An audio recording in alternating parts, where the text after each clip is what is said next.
The morning sun cast long shadows across the polished marble floors of Westfield Music Academy. This wasn't just any school. This was the place where future stars were born, where young musicians came to chase their dreams of playing in the world's greatest concert halls. Danny Rodriguez stepped off the city bus and stared up at the massive building. His worn sneakers squeaked against the wet pavement as he walked toward the entrance. The jacket his mom had bought him 3 years ago hung loose on his thin frame, and he'd grown so much that his pants barely reached his ankles anymore. He was already 20 minutes late. All around him, fancy cars dropped off other kids. These weren't just any cars either. There were shiny black SUVs, silver sports cars, and even a few limousines. Parents in expensive suits and designer dresses walked alongside children carrying violin cases that probably cost more than Danny's family made in a month. Danny clutched the crumpled paper in his pocket. It was his audition letter, printed at the public library because they didn't have a working printer at home. The paper was slightly torn from where he'd folded and unfolded it so many times, reading the address over and over to make sure he had it right. Inside the academy, the ceiling was so high that Danny had to tilt his head back to see where it ended. Crystal chandeliers hung like frozen fireworks, and oil paintings of famous musicians lined the walls. Everything smelled like expensive furniture polish and old money. The lobby was packed with families. Kids sat nervously clutching sheet music while their parents whispered encouragements. Some families had hired private coaches who stood nearby, adjusting posture and giving last-minute tips. Everyone looked like they belonged here except Danny. A few mothers glanced at him as he walked by. One woman pulled her daughter closer, as if being poor might be contagious. Danny pretended not to notice.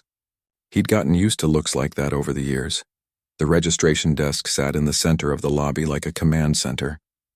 Behind it stood a tall man in a perfectly pressed navy suit. His gray hair was combed back without a single strand out of place, and his glasses reflected the chandelier light. This was Mr. Wellington, the academy's head manager, though Danny didn't know his name yet. Wellington had been working at the academy for 15 years. He'd seen thousands of kids come through these doors, and he believed he could spot talent from across the room. More importantly, he believed he could spot the ones who didn't belong. As Danny approached the desk, conversations around the lobby began to quiet down. Parents stopped their whispered discussions to watch. Kids looked up from their sheet music. Even some of the academy staff paused their work to see what would happen next. "Excuse me," Danny said, his voice barely above a whisper. Wellington looked down at him over his glasses.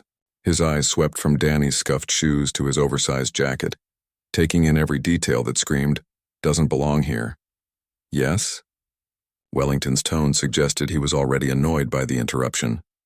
"I'm here for the piano audition," Danny said, pulling the crumpled paper from his pocket. "I think I'm a little late." Several people in the lobby actually laughed. Not mean laughs exactly, but the kind of uncomfortable chuckles people make when they think they're witnessing something awkward. Wellington took the paper and examined it like he was looking at evidence in a crime scene. "Daniel Rodriguez," he read aloud, making the name sound like a disease. "Age 12. No previous academy training. No private instructor listed." He looked back up at Danny. "Son, are you sure you're in the right place?" "Yes, sir," Danny replied. His voice was quiet but steady. "Do you understand what kind of institution this is?" Wellington continued. "This is Westfield Music Academy. Our students go on to play with the New York Philharmonic, the London Symphony Orchestra. They perform at Carnegie Hall." He gestured around the lobby. "These families have been preparing for years. Their children have been taking lessons since they could barely walk." Danny nodded. "I know, sir." "Then you also know that we have certain standards here," Wellington said. His voice was getting louder, drawing more attention from the families nearby. "Musical excellence doesn't just happen overnight. It requires dedication, proper training, and—" He paused, looking at Danny's clothes again. "Significant financial investment." A woman near the desk whispered something to her husband. Danny caught the words "waste of time" and felt his cheeks burn. "With respect, sir," Danny said, "I'm not asking for anything except the chance to audition. The letter says every applicant gets 15 minutes. Wellington's jaw tightened.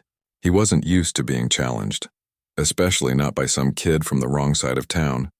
"Young man, do you have any idea how many qualified applicants we turn away each year?" Students who've been studying for a decade or more? No, sir. Hundreds, Wellington said.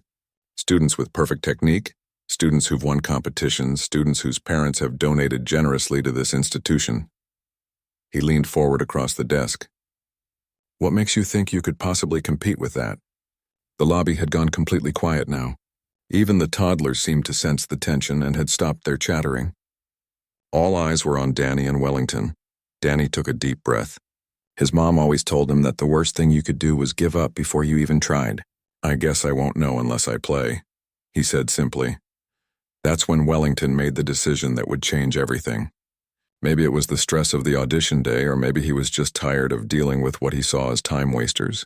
Either way, he decided to make an example out of this kid. You know what?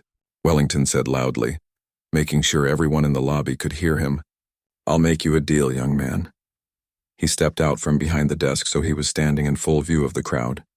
If you can actually play piano, I mean really play, not just bang on the keys, I'll get down on my knees right here in front of everyone and apologize. Gasps echoed through the lobby. Some parents looked shocked, others amused. A few Academy staff members exchanged uncomfortable glances. But, Wellington continued, raising his finger, when you can't play, when you embarrass yourself and waste everyone's time, you'll leave immediately and never come back to this academy again. Deal! The crowd held its breath.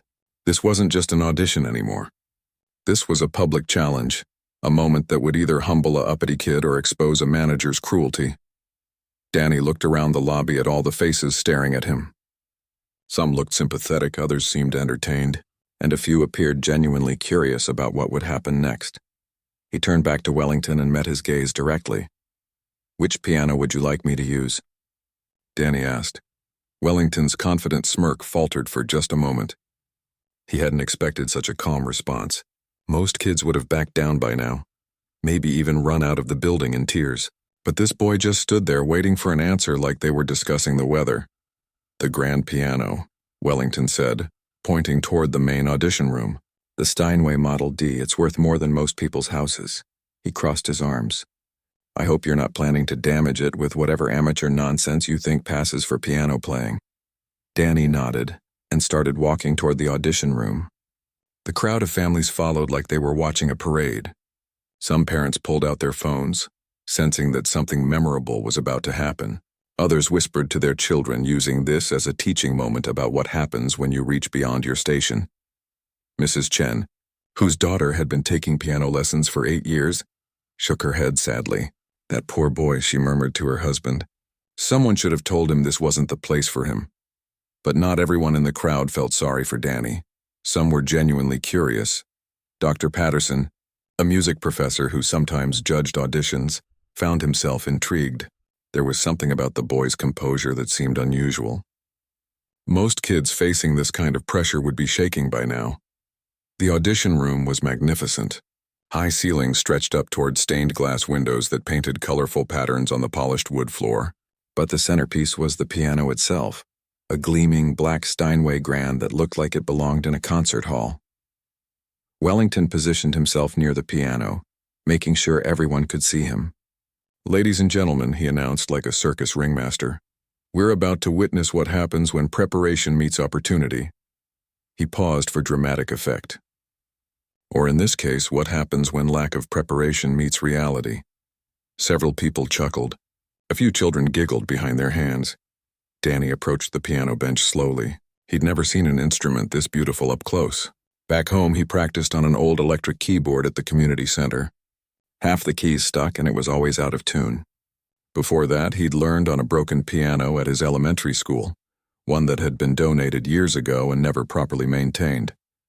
You know, Wellington continued, addressing the crowd like a professor giving a lecture, talent isn't just about natural ability. It's about training, discipline, and having the right opportunities from an early age. He gestured toward some of the other families. These young musicians have been studying with the best teachers money can buy. They've attended summer programs, master classes, and competitions.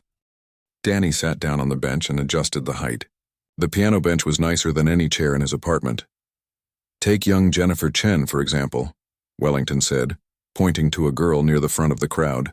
She's been studying piano for 8 years with Professor Williams at the university. She's won 3 regional competitions and performed with the Youth Symphony twice. Jennifer blushed but looked proud. Her mother beamed. Or consider Michael Thompson, Wellington continued, indicating a boy about Danny's age. His family has invested over $50,000 in his musical education. Private lessons, master classes, even a trip to Vienna to study with European masters. Michael shifted uncomfortably. He didn't like being used as an example, especially not like this. Danny tested a few keys softly just to get a feel for the instrument. The sound was incredible, rich and clear, nothing like the tinny electronic sounds he was used to. Each note seemed to hang in the air before fading away naturally. You see, Wellington said, warming to his theme. Musical excellence isn't democratic. It can't be achieved through wishful thinking or good intentions. It requires resources, guidance, and years of dedicated study. He looked directly at Danny. What we're about to hear is what happens when someone mistakes enthusiasm for ability. But Dr. Patterson noticed something the others missed. The way Danny's fingers had touched those few test keys, there was something natural about it, something that couldn't be taught. He'd seen thousands of students over the years, and most of them, even the good ones, approached a piano with a certain tension. Danny looked relaxed, like he was greeting an old friend. "Mr. Wellington," said Mrs. Foster, the mother of another auditioning student, "perhaps we should just let the boy play and get this over with. We all have schedules to keep."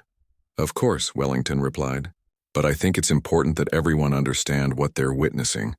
This young man is about to learn a valuable lesson about the difference between dreams and reality." Danny placed his hands on the keys in the proper position. His posture was good, better than Wellington had expected, actually. Maybe the boy had taken a few lessons at school or something. "What will you be playing?" Wellington asked, his voice dripping with condescension. "Chopsticks?" Mary had a little lamb. "Something from a beginner's book?" For the first time since entering the building, Danny smiled.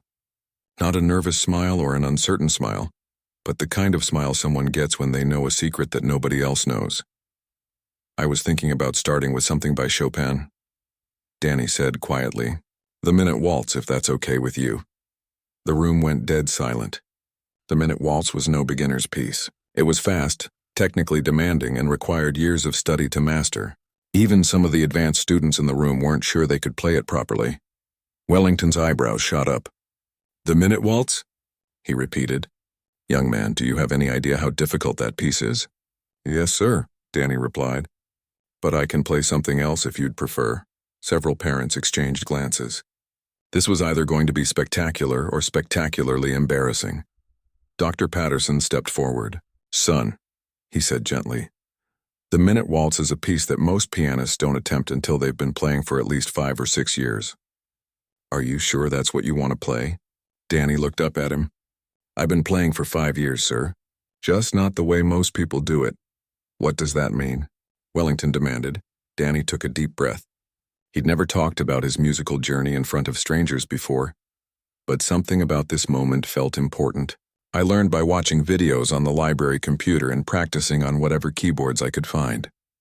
The community center has one that works sometimes, and my elementary school had an old piano that nobody else wanted to use. The room was so quiet you could hear the air conditioning humming." "YouTube videos?" Wellington said incredulously. "You learned piano from YouTube videos?" "Mostly," Danny admitted, "and by listening to recordings. I spend a lot of time at the library." Some people in the crowd looked skeptical. Others seemed genuinely curious now.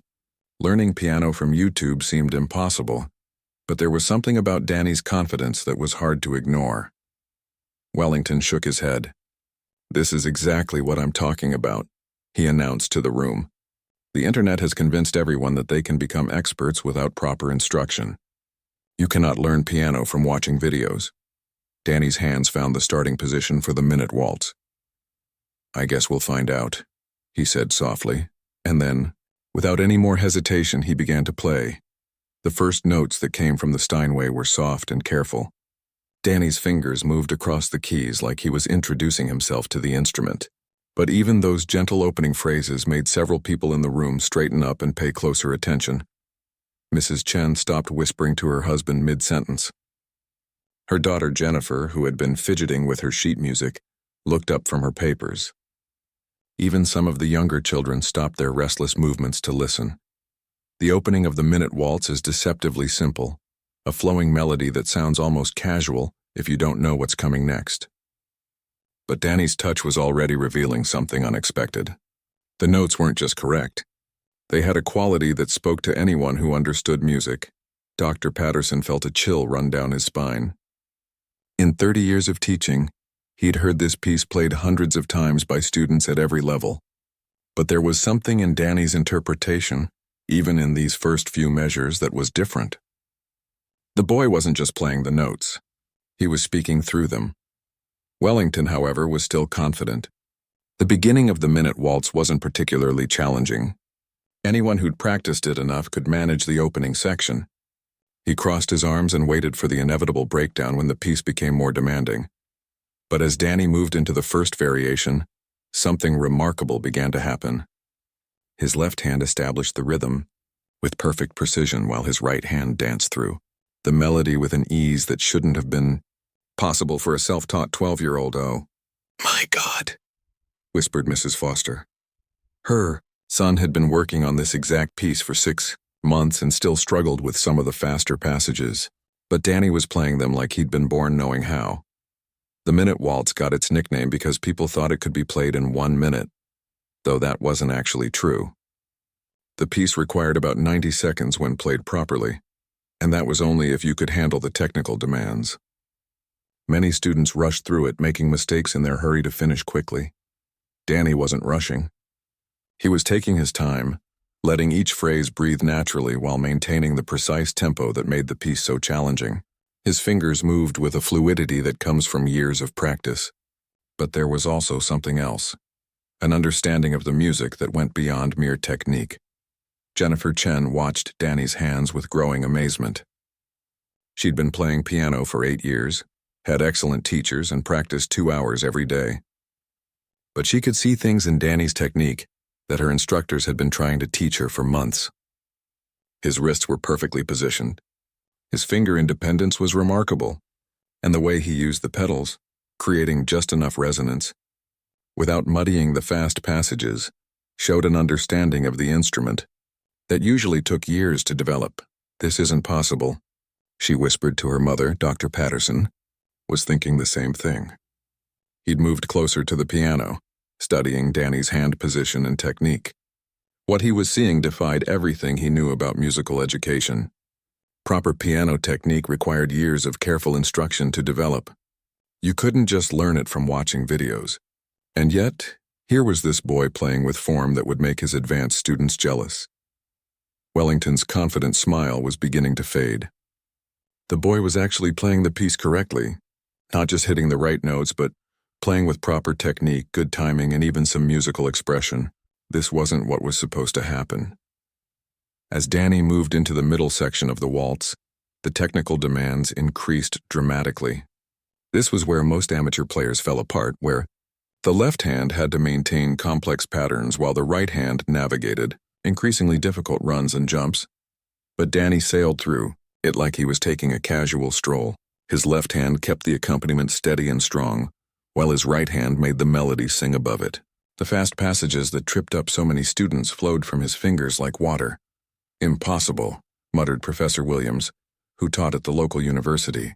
He'd come to observe some of his former students' auditions, but now found himself completely focused on this unexpected performance. Where did this kid learn to play like this? The answer, of course, was exactly where Danny had said: YouTube videos and broken practice pianos. But what nobody in the room understood yet was the dedication and natural musical intelligence it had taken to learn this way. While other kids his age were playing video games or watching cartoons, Danny had spent countless hours at the library, watching and re-watching performance videos. He'd studied the hand positions of master pianists, analyzed their techniques, and then gone to the community center to try to replicate what he'd seen on the old, barely functional keyboard. When that keyboard was broken, which happened often, he'd practice on tabletops, moving his fingers through the motions without sound. He'd developed perfect finger strength and independence because he'd had to work harder than anyone else just to make music at all. The room was completely silent now except for the sound of the piano. Even the toddlers seemed mesmerized by what they were hearing. Danny had reached the final section of the piece, the part that brought the melody back but with even more technical fireworks. Wellington's face had gone pale. This wasn't just competent playing.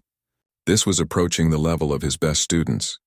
The boy's interpretation had sophistication that spoke of deep musical understanding. His technique was clean, his timing was impeccable, and his musical expression showed an emotional maturity that Wellington had rarely seen in someone so young. Mrs. Chen found herself holding her breath. Her daughter Jennifer was an accomplished pianist by any measure, but listening to Danny play made her realize how much further they all had to go. This wasn't just talent. This was artistry. As Danny approached the final runs of the piece, his playing seemed to grow even more confident. The notes cascaded from the piano like rain, each one perfectly placed and beautifully voiced. His whole body was involved in the music now, swaying slightly with the rhythm, his face showing the concentration and joy of someone completely lost in the moment. Dr. Patterson was taking mental notes, trying to understand what he was witnessing. The boy's hand position was textbook perfect. His use of arm weight was sophisticated. His pedaling technique showed an understanding of acoustics that usually took years to develop. None of this made sense for someone who'd learned from YouTube videos, but there was something else, something that impressed Dr. Patterson even more than the technical skill. Danny was making musical choices, subtle changes in dynamics, slight adjustments to phrasing, that showed he wasn't just playing notes he'd memorized. He was truly making music. Wellington gripped the edge of a nearby chair. His public challenge was backfiring spectacularly. Not only was the boy actually playing the piece, he was playing it better than Wellington had thought possible. The manager's reputation, his authority, his carefully maintained image of superiority, all of it was crumbling with every perfectly executed phrase. As Danny built toward the final cadence, the energy in the room was electric. Everyone knew they were witnessing something special, something they'd remember for years to come. The boy who shouldn't have belonged here was proving that talent doesn't care about social class or expensive lessons. But just as the piece seemed to be reaching its conclusion, Danny did something that shocked everyone even more. Instead of ending the minute waltz, he seamlessly transitioned into something else, something much more complex and demanding than anything they'd heard so far. The opening chords that filled the audition room made everyone freeze in place. What Danny had just begun playing wasn't just difficult, it was legendary. The unmistakable beginning of Rachmaninoff's Piano Concerto No. 2, one of the most challenging and emotionally powerful pieces ever written for piano. Dr. Patterson's mouth fell open. "No way," he whispered under his breath. "He can't possibly," but Danny could, and he was. His hands moved across the keyboard with a confidence that seemed impossible for someone his age. The rich, complex harmonies of Rachmaninoff filled every corner of the room, each note perfectly placed and beautifully voiced. Mrs. Chen felt tears spring to her eyes without warning. She'd heard this piece performed by professional orchestras, had recordings by the world's greatest pianists, but there was something about hearing it played live by this unexpected boy that hit her differently. The emotion in his playing was raw and real, like he understood something about struggle and hope that most 12-year-olds never experienced. Wellington's legs felt weak. Rachmaninoff's second piano concerto was graduate-level material. Professional pianists spent years mastering it. The technical demands were staggering: massive chord progressions, rapid runs across the entire keyboard, and emotional depth that required true artistic maturity. Yet here was this boy from the wrong side of town, playing it like he'd been performing it for years. Jennifer Chen watched Danny's hands with complete amazement. She considered herself an advanced student, but what she was seeing was beyond anything she'd ever attempted. Danny's fingers stretched across intervals that looked impossible, his left hand maintaining complex bass patterns, while his right hand soared through melody lines that would challenge professional musicians. "Mom," she whispered, tugging on her mother's sleeve. "How is he doing that?" Her mother had no answer. Mrs. Chen had spent thousands of dollars on her daughter's musical education, had consulted with the best teachers in the city, had invested in master classes and competitions. But nothing had prepared Jennifer to play like this. The piece built in intensity, and Danny built with it. His whole body moved with the music now, swaying with the powerful rhythms, his face showing the deep concentration of someone completely lost in artistic expression. But it wasn't just technical skill they were witnessing. There was something deeper happening. Professor Williams from the university pushed through the crowd to get closer to the piano. He taught advanced students, had performed professionally for 20 years, and knew what it took to master Rachmaninoff. What he was seeing shouldn't have been possible. Danny's technique was flawless. His understanding of the piece's emotional architecture was sophisticated beyond his years. But more than that, he was making it his own, adding subtle interpretive touches that showed genuine musical intelligence. "Where did you learn to play like this?" Professor Williams called out, unable to contain himself any longer. Danny didn't stop playing or even look up, but he smiled slightly. "Same place I learned everything else," he said during a brief pause in the melody. "Wherever I could find a piano and time to practice." The answer only made what they were witnessing more incredible. This wasn't the result of expensive private lessons or exclusive music camps. This was pure dedication, natural talent, and the kind of determination that most people never develop in their entire lives. Wellington gripped the back of a chair so tightly, his knuckles went white. His carefully constructed world was falling apart with every note. He'd built his reputation on being able to identify real talent, on maintaining the Academy's exclusive standards. But here was a kid he'd dismissed in 30 seconds, playing music that some of his best students couldn't master. As Danny moved into the piece's most technically demanding section, gasps echoed through the room. His hands flew across the keyboard in passages that looked almost impossible. But every note was clean, every rhythm was precise, and the musical line never faltered. Mrs. Foster pulled out her phone and started recording. She knew her friends would never believe what she was witnessing without proof. This was the kind of moment that would be talked about for years. The day a 12-year-old nobody proved that talent doesn't care about money or connections. Young Michael Thompson, whose parents had spent $50,000 on his musical education, watched in stunned silence. He'd been feeling confident about his own audition, had practiced for months to prepare. But seeing Danny play made him realize he wasn't even in the same universe as this level of ability. "Dad," he whispered to his father, "I don't think I want to audition anymore." His father was thinking the same thing. How could any of them follow this performance? Danny reached the most emotional section of the concerto, where the melody becomes almost heartbreaking in its beauty. His playing took on an even deeper quality, as if he was channeling every difficult moment of his young life into the music. The room was completely silent except for the piano, but several people were wiping away tears. Dr. Patterson understood what was happening now. This wasn't just technical mastery. Danny was playing with the kind of emotional truth that couldn't be taught. He'd learned to express himself through music because it was the one place where his circumstances didn't matter, where his talent could speak for itself. The professor had seen child prodigies before. He'd worked with students who showed exceptional technical ability at young ages. But Danny was different. He combined technical skill with emotional maturity and musical intelligence in a way that was almost unprecedented.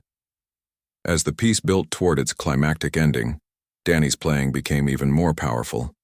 The massive chords thundered from the Steinway, each one perfectly balanced and beautifully voiced. His physical stamina was remarkable. Most adult pianists found Rachmaninoff exhausting to perform, but Danny showed no signs of fatigue. Wellington felt sick to his stomach. Not only was he going to have to keep his promise to kneel in front of everyone, but he was going to have to do it after being proven spectacularly wrong by a kid he'd tried to humiliate. His career, his reputation, his sense of himself as someone who understood music, all of it was crashing down. The final section arrived, and Danny attacked it with everything he had. The rapid runs, the powerful chords, the complex rhythmic patterns. He handled them all with the confidence of a seasoned professional. The music filled the room like a physical force, overwhelming and beautiful. As Danny approached the final measures, the energy in the room was electric. Everyone knew they were witnessing something historic, something they'd remember for the rest of their lives. This wasn't just an audition anymore. This was a life-changing performance.